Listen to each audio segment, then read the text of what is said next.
За үнэхээр энх хэрэгшний хэлж байгаачлан 33 жилийн түүхэнд анх удаага улсын их хурл үндсэн хуулийн цэцэд хүсэлт гаргаж байгаа. За хүсэлт гарах болсон шалтгаан бол бас нэлээд нюанстай. Монгол Улсын үндсэн хуулиар улсын их хурлын шийдвэр зөвхөн үндсэн хуулийн цэцэд хянагддаг. Үндсэн хууль зэрэгцсэн хэсэг асуудлаар.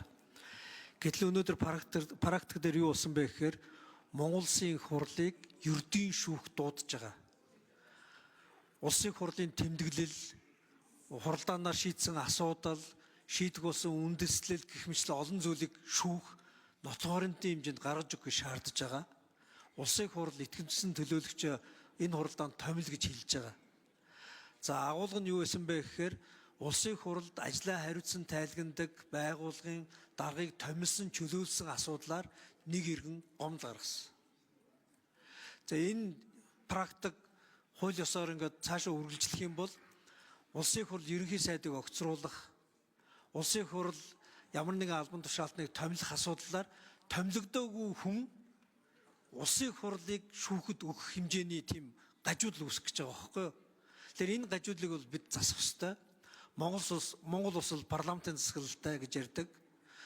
Үндсэн хуулийн дээр төрийн эрх барих дэд байгууллага бол улсын их хурл гэж хэлдэг. Хууль тогтоох эрхмэлийг гагцхүү улсын их хурлд хадгалагдана. Улсын их хурл Монгол улсын гадаад дотоод бүхий л асуудлыг авч хэлцэх эрхтэй гэж үндсэн хуулийн заалт байгаа. Энэ үндсэн хуулийн хил хязгаарыг ердийн шүүхт авч алхаж ерөөсө болохгүй. Тэгэд энэ гажгийг дасан зогсоох нэг арга зам бол одоо энэ цэцтэй холбоотой хүсэлт илэрхийлэх. Яагаад ийм гажиг үүссэн бэ гэхээр улсын их хурл сүүлд шүүхийн тухай хуулийн дээр дээд шүүх хариалан тодорхойгүй маргааныг шүүхийн хариаллыг тогтоож өгж болно гэдэг байдлаар бичсэн. Гэтэл 97 онд цэцгийн тухай хуулийн дээр яг ийм заалт орцсон юм байл. Үндсэн хуулийн дээр бол цэцэд ийм эрх мэдэл олгогдоогүй байгаа. Яг энэ асуудлаар иргэн гомдол гаргасаар байгаад үндсэн хуулийн цэцээс шүүхийн хариалал тогтоогоод захиргааны шүүхэд улсын их хурлыг авчид өгсөн юм байл. Тэгэхээр улсын их хурл нийтийн захиргааны байгууллага шиг болж хувирж байгаа.